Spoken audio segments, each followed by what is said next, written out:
की डॉक्टर बाबासाहेब आंबेडकर, महात्मा गांधी, भारताचे पहिले पंतप्रधान पंडित जवाहरलाल नेहरू यांनी जे भारताचं स्वप्न पाहिलेलं होतं त्यांच्या विचारावर चालणारी कॉकरोच जनता पार्टी असणार आहे आणि आमची विचारधारा तीच असणार आहे जी देशाच्या संविधानाची विचारधारा आहे. Our ideology is the same as the constitution of India. यात आमचा काहीच डिफरन्स नसणार आहे. आम्ही सेक्युलर आहे, आम्ही लोकशाहीमध्ये भरोसा ठेवतो, वी आर डेमोक्रेटिक पीपल आणि आम्ही सोशल जस्टिस साठी कायम प्रयत्न करणार आहे. तर ही आमची विचारधारा आहे. आणि आता दुसरा जो मोठा प्रश्न पडलाय लोकांना, पुढे काय कॉकरोच जनता पार्टीचं, पुढे कॉकरोच जनता पार्टी काय करणार आहे. तर त्यावर आम्ही जे मागच्या 2 दिवसात चर्चा केली त्याच्यानंतर आम्ही असं ठरवलं की येणाऱ्या सप्टेंबर महिन्यात कॉकरोच जनता पार्टी एक नेशन वाईड कॅम्पेन करेल. त्या कॅम्पेनचं नाव असणार आहे क्या बोलती पब्लिक. क्या बोलती पब्लिक हे आमचं नेशन वाईड कॅम्पेन असणार आहे. या कॅम्पेन मधून आम्ही देशभरात दौरा करणार आहे. आम्ही लोकांकडून समजून घेणार आहे त्यांच्या समस्या काय आहे, त्यांच्या अपेक्षा काय आहे. कारण की या आंदोलनातून आम्हाला जी गोष्ट शिकायला भेटली ती ही शिकायला भेटली की सध्या जितके काही पक्ष आहेत, जितके काही लोक सरकारमध्ये बसलेले आहेत ते कुठं ना कुठं आता लोकांपासून डिस्कनेक्टेड झालेले, लोकांचं डिस्कनेक्टेड नाही, ऐकायलाही तयार नाहीये. ज्या देशाची लोकसंख्येमध्ये 65% लोक 35 वयाच्या खालची आहेत, त्या लोकसंख्येबद्दल, त्या युवकांबद्दल कोणीच काही बोलायला तयार नाही. मग तो शिक्षणाचा मुद्दा असो किंवा बेरोजगारीचा मुद्दा असो. संसदेतही त्याच्याबद्दल कोणी बोलत नाहीये, कोणी पार्टी त्यांच्या मीटिंगमध्येही बोलत नाहीये. आणि सरकार तर अशी वागते जसं काही हे काही मुद्देच नाहीये. सरकारला फक्त एकच मुद्दा दिसतो, तो म्हणजे हिंदू मुसलमानचा. पण बेरोजगारी, आर्थिक सिच्युएशन काय आहे आपल्या देशाची, शिक्षाची किती वाईट अवस्था आहे यावर कोणीच काही बोलायला तयार नाहीये. त्यामुळे आम्ही आता लोकांमध्ये जाणार आहे, लोकांकडून आम्ही समजून घेणार आहे त्यांच्या समस्या काय आहे, त्यांच्या अपेक्षा काय आहे. आणि जे मोठे मुद्दे आहेत आमचे, ते एकंदरीत मोठे मुद्दे आमचे हे असणार की पहिला आमचा जो मुद्दा असणार आहे तो एज्युकेशन रिफॉर्म. कॉकरोच जनता पार्टी ज्या ठराविक मुद्द्यांवर नक्कीच काम करेल. इतरही मुद्दे आहेत ज्याच्यावर आम्ही काम करू, पण जे आमचे ठराविक मुद्दे असणार आहे, पहिला असणार आहे एज्युकेशन रिफॉर्म. आज आपल्या देशात शिक्षण अनअफोर्डेबल झालेलं आहे. पहिली दुसरी ज्या मुलांचं ऍडमिशन घ्यावं लागतं त्या मुलांना वर्षाची फीस जी आहे ती 1-1.5 लाख आहे. डोनेशन प्रायव्हेट स्कूलमध्ये द्यावं लागतं ते वेगळं. ज्या परिवाराची तितकी इन्कम नाही, तितकी सेव्हिंग नाही, ते 1-1.5 लाख कुठून देतील. आणि हे झालं स्कूलिंगचं.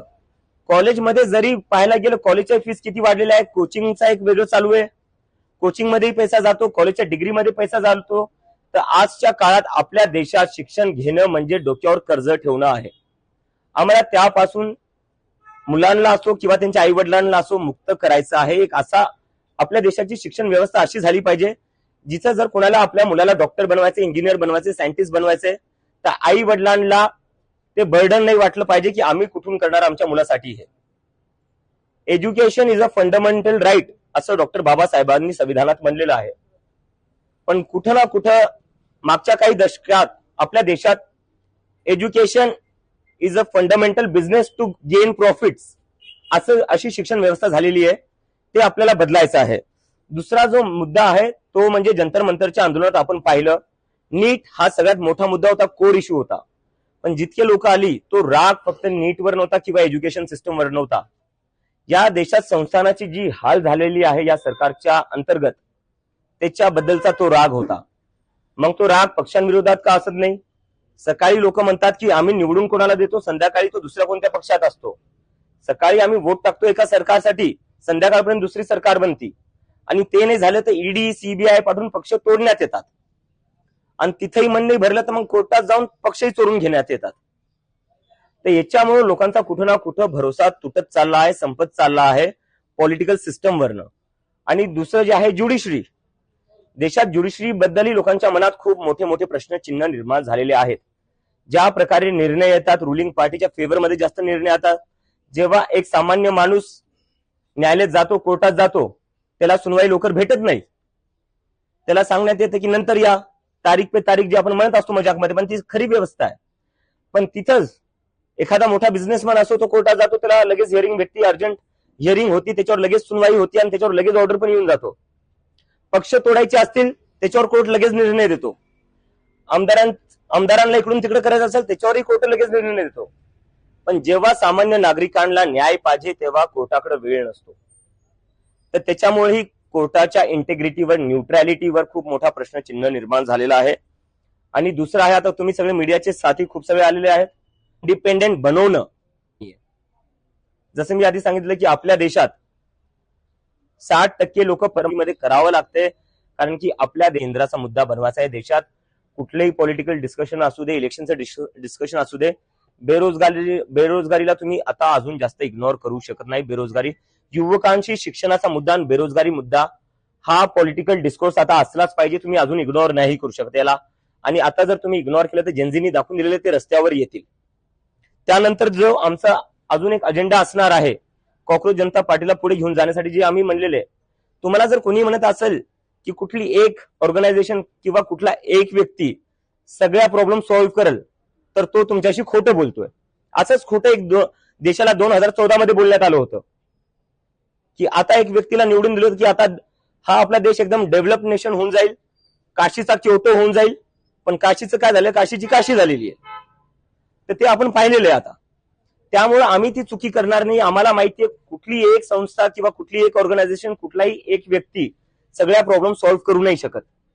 त्यामुळे आम्ही ते कुठेच क्लेम करणार नाही. आम्ही जे करणार आहे की ज्या लोकांनी आम्हाला जंतर मंतरवर समर्थन दिलं, जेवढे ऑर्गनायझेशन्स आले, जेवढे एनजीओ आले, जेवढे सोशल ऍक्टिव्हिस्ट आले, सिव्हिल सोसायटीज आले, त्या सगळ्यांशी आम्ही एक कोएलिशन बिल्डिंग करणार आहे. कारण की आम्हाला एक वाटतं आता आपल्या देशाला गरज आहे सगळ्यांनी त्यांच्या पॉलिटिकल आयडिओलॉजीजच्या वरती उठून, त्यांच्या दुसऱ्या काही आयडिओलॉजी असतील त्याच्यावरती उठून नागरिक म्हणून एकत्र येऊन देशात सुधार आणायची गरज आहे.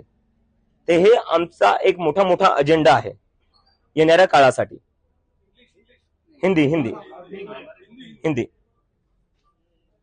25 जुलाई को इस देश के युवाओं की बहुत बड़ी जीत हुई, इस देश के जेनजी की बहुत बड़ी जीत हुई. और ये जीत बहुत ही ऐतिहासिक थी. ये जीत ऐतिहासिक इसलिए थी क्योंकि जो सरकार कहती थी 12 साल से इस सरकार में इस्तीफे नहीं होते, इस देश के युवाओं ने, इस देश के जेनजी ने उस सरकार से इस्तीफा लिया. और सिर्फ इस्तीफा ही नहीं लिया, इस सरकार को झुकने पर मजबूर किया है. तो उसके वजह से इस देश की, कई सारे लोग कहते हैं कि धर्मेंद्र प्रधान का इस्तीफा इस आंदोलन की सबसे बड़ी अचीवमेंट थी, इस आंदोलन का सबसे बड़ा सक्सेस था. वो तो एक सक्सेस था, लेकिन हम मानते हैं कि इस मूवमेंट की जो सबसे बड़ी सक्सेस थी, जो सबसे बड़ी अचीवमेंट थी, वो धर्मेंद्र प्रधान का इस्तीफा नहीं था. वो सबसे बड़ी अचीवमेंट थी कि लोगों के अंदर का जो डर था वो खत्म हो चुका है. जिन लोगों को, जिस देश को इस सरकार ने पिछले 10-12 साल में डरा कर रखा था, धमका कर रखा था कि खबरदार अगर किसी ने भी सवाल किया सरकार से तो उनके ऊपर केसेस करे जाएंगे, जेल में डाला जाएगा. उसके बाद भी देश के युवा सड़कों पर उतरे और इस तरह उतरे कि इस सरकार को झुकना पड़ा. तो हम मानते हैं इस आंदोलन की सबसे बड़ी अचीवमेंट जो है वो है लोगों के मन के अंदर का डर खत्म होना. इस युवा ने इस देश को उसकी आवाज वापस दी है, लोकतंत्र वापस दिया है, देश को हिम्मत दी है फिर से सरकार से सवाल करने की, जवाबदेही मांगने की. तो ये सबसे बड़ी अचीवमेंट है हमारी.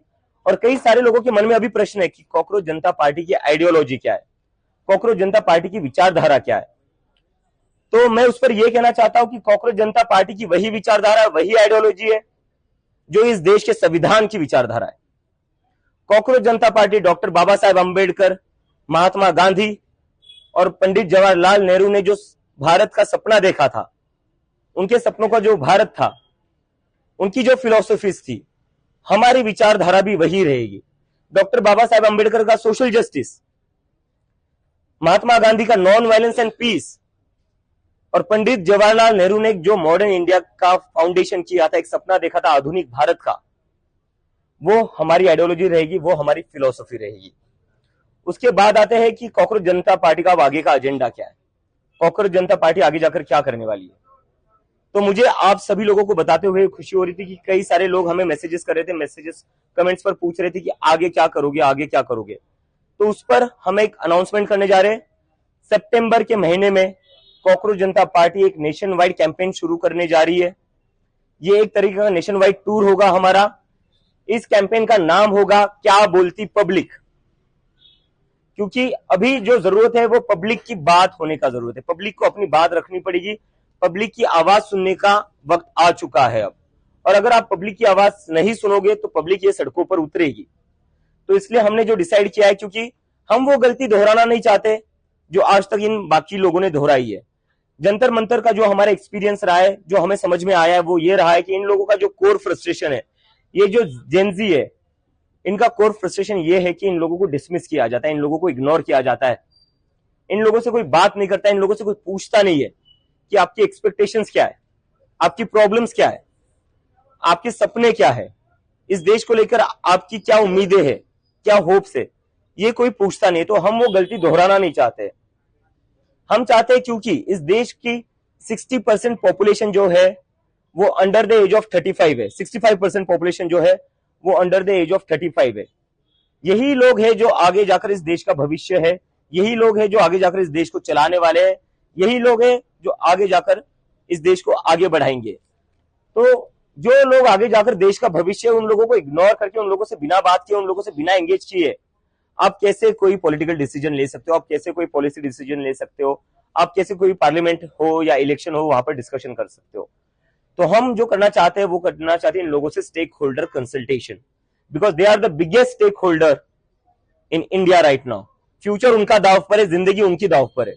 तो कॉकरोच जनता पार्टी इन सभी पूरे देश भर में घूमेगी, इन सभी लोगों से बातचीत करेगी, समझेगी इनके मुद्दे क्या है, इनकी क्या एक्सपेक्टेशंस है, और देश की एक इन टोटलिटी पॉलिटिक्स किस तरीके की होनी चाहिए, पॉलिटिक्स के मुद्दे क्या होने चाहिए। बिकॉज हम शुरुआत से कह रहे कि हम एक प्रेशर ग्रुप है जो चाहते कि एक पॉलिटिकल डिस्कोर्स चेंज हो इस देश का। क्योंकि पॉलिटिकल डिस्कोर्स में हमारे देश के पॉलिटिकल डिस्कोर्स के नाम पर क्या होता है, यूपी में होता है शमशान बनेगा या कब्रिस्तान बनेगा, महाराष्ट्र में आते हैं तो कहते हैं बटोगे या कटोगे।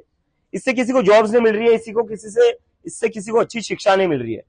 तो हम जो चाहते हैं वो ये है कि मुद्दों की बात हो, शिक्षा की बात हो, बेरोजगारी की बात हो, और इसके साथ साथ इस बात उनकी जो भी उम्मीदें, उनकी जो भी कंसर्न्स हो, बात उस पर हो, देश के युवाओं की बात हो, उनके मन की बात जरूरी है क्योंकि दे आर इन मेजोरिटी, उनकी बात आपको सुननी पड़ेगी। और इसके साथ साथ हमारा जो अभी एक ये रहेगा कि कॉकरोच जनता पार्टी किन मुद्दों पर आगे बढ़ेगी। ये तो हो गया क्या बोलती पब्लिक, एक हमारा नेशन वाइड कैंपेन हो गया।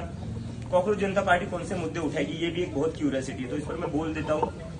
एजुकेशन रिफॉर्म्स एक सबसे बड़ी हमारी टॉप प्रायोरिटी रहेगा, क्योंकि आज हमारी देश की जो भी हालत है वो इसी की वजह से, क्योंकि एजुकेशन प्रायोरिटी नहीं है, ना वो किसी भी पॉलिटिकल पार्टी की है, ना वो सरकार में जो लोग बैठे हुए ना उसकी प्रायोरिटी है। तो इसलिए एजुकेशन रिफॉर्म्स हम चाहते हैं। आज की डेट में हमारे देश में एजुकेशन अनअफोर्डेबल बन चुका है।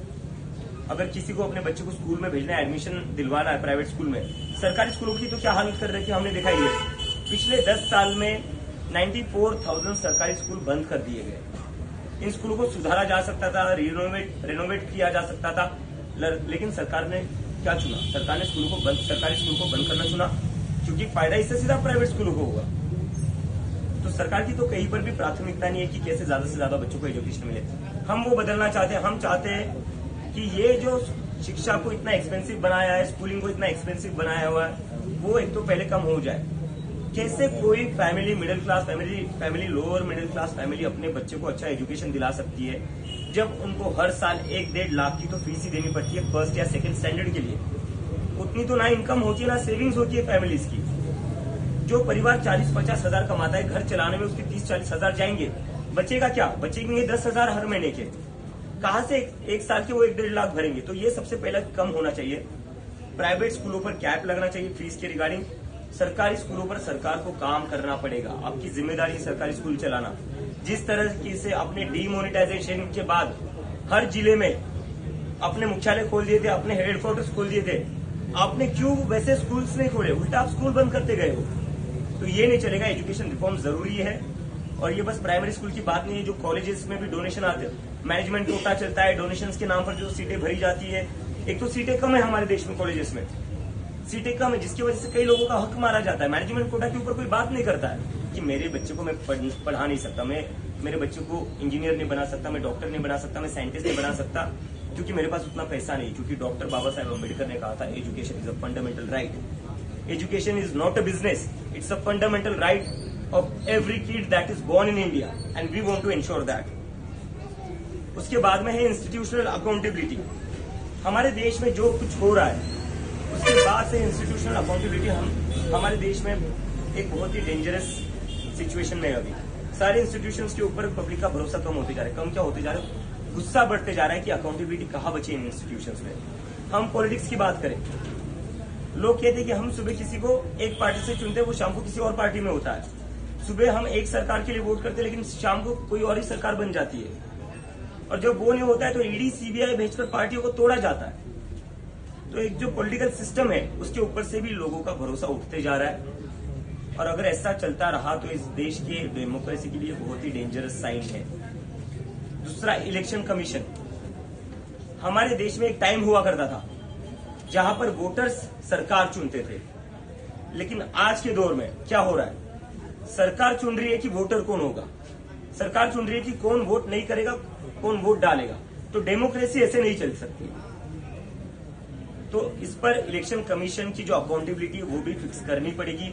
अगर इलेक्शन कमीशन की अकाउंटेबिलिटी फिक्स नहीं करेंगे तो ये देश में इलेक्शन मैनिपुलेशन होता रहेगा और उससे उसके बाद नाम के इलेक्शंस रह जाएंगे। It will just become a formality, जो हम नहीं चाहते। और उसके साथ साथ अभी जुडिशरी जो है, जुडिशरी के ऊपर भी बहुत बड़ा प्रश्न चिन्ह निर्माण है। लोग कहते कि जो कॉमन इंसान जुडिशरी में जाता है उसकी सुनवाई जल्दी नहीं होती, उसकी हियरिंग जल्दी नहीं होती, उसके डिसीजन जल्दी नहीं आते, उसके ऑर्डर जल्दी नहीं आते, उसको बार बार जाना पड़ता है, धक्के खाने पड़ते हैं कोर्ट के। लेकिन जैसे कोई बड़ा बिजनेसमैन चले जाता है उनकी अर्जेंट हियरिंग लग जाती है। हमने तो देखा है कैसे कैसे मिडनाइट हियरिंग्स भी हुई है कुछ केसेस में, लेकिन वो उन सभी केसेस में हुए जो हाई प्रोफाइल केसेस थे। जहां सरकार गिरानी है वहां अर्जेंट हियरिंग हो जाती है, जहां एमपी एमएलए को पार्टी स्विच करवाना है वहां अर्जेंट हियरिंग हो जाती है, अर्जेंट ऑर्डर भी आ जाता है। लेकिन जब इस देश का सामान्य नागरिक जब कोर्ट में जाता है तब अर्जेंट हियरिंग नहीं होती है। और तब तो मतलब कुछ कुछ जज तो ऐसे वो स्टेटमेंट भी दे देते हैं कि हमारे पास अभी इसके लिए टाइम नहीं है। तो इसके वजह से देश के लोगों का जुडिशरी से भी भरोसा उठता जा रहा है। और उसके साथ साथ जो सबसे कंसर्निंग बात है, कई मीडिया के साथी यहाँ खड़े हुए हैं, ये ग्राउंड रिपोर्टर से आप लोगों की हम बहुत इज्जत करते हैं क्योंकि हम लोगों को पता है आप कितनी मेहनत करते हो। लेकिन जो मीडिया हाउसेज है उनको कहीं ना कहीं समझना पड़ेगा, देश की जनता आपसे काफी नाराज है। वो नाराज इसलिए क्योंकि आप उनकी बात नहीं कर रहे हो। आप एक पार्टी के गुणगान करने में लगे हुए हो, आप एक पार्टी का बस एजेंडा चलाने में लगे हो। आप उस पार्टी से ना सवाल करते हो, ना आप उस पार्टी से पूछते हो कि अगर आप कोई डिसीजन ले रहे हो उस पर जो पब्लिक का ओपिनियन है आप वो भी नहीं दिखाते हो। आप हर चीज को मास्टर स्ट्रोक करते रहेंगे, कहते रहेंगे। सरकार कोई डिसीजन लेती है वो भी मास्टर स्ट्रोक है, सरकार कोई डिसीजन वापस लेती है वो भी मास्टर स्ट्रोक है। तो मुझे लगता है कि मीडिया को अगर इतना ही हर चीज में मास्टर स्ट्रोक दिख रहा है तो ये जनता आपके टीवी चैनल्स देखना बंद कर देगी। आपको तय करना है कि क्या आप जनता की आवाज बनना चाहते हो या आपको बस एक पार्टी की आवाज बने रहना है, आपको बस क्या एक पार्टी की आवाज ही दिखानी है।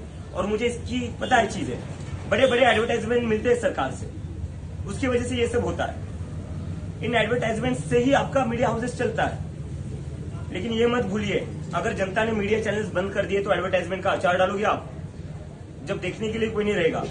तो जनता के मुद्दों की बात करिए। अगर आप जनता के मुद्दों की बात नहीं करोगे तो वही होगा। जंतर मंतर का जो आंदोलन है वो सबसे बढ़िया एग्जाम्पल है। मेन स्ट्रीम मीडिया ने इस आंदोलन को पूरा ब्लैकआउट करके रखा था, किसी ने भी चलाया नहीं था। उसके बाद भी आंदोलन सक्सेसफुल हुआ क्योंकि जनता को भी समझ में आ गया अगर मीडिया हमारी आवाज नहीं दिखाएगी, हमारी आवाज नहीं सुनाएगी लोगों को, तो लोग अपनी आवाज खुद लेकर सड़कों पर उतरेंगे। और अब दूसरे प्लेटफॉर्म्स भी आ चुके हैं उसके लिए।